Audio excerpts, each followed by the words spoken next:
ఈ సందర్భంలో ఒక మాట బీజేపీ అంటే నాకు జ్ఞాపకం వచ్చింది.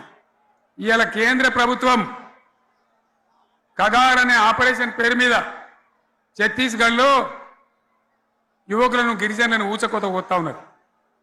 అది ధర్మం కాదు. వీళ్ళు ఏమవుతున్నది, నక్సలైట్లు ప్రతిపాదన పెడుతున్నారు.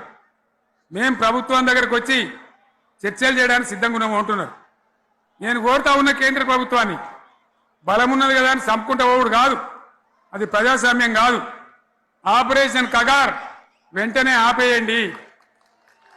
వాళ్ళని పిలిచి, ఆ నక్సలైట్లను పిలిచి డెమోక్రటిక్ స్పేస్ ఇచ్చి చర్చలు జరపండి. వాళ్ళు ఏం మాట్లాడతారో చూడండి. అది కూడా నల్లనా తెల్లనా దేశం ముందరికి రాని. కానీ అట్లా కాదు, మొత్తం ఏరి పారెత్తాం, కోసి పారెత్తాం, నరికి పారెత్తాం అంటే మిలిటరీ ఉన్నది మీ దగ్గర కొడతారు. కానీ ప్రజాస్వామ్యం అనిపించుకోదు. ఈ మాట ఢిల్లీకి ఉత్తరం పంపిద్దామా? మీరందరూ సపోర్ట్లు కొడితే తీర్మానంగా భావించి దాన్ని కేంద్రానికి పంపిద్దాం.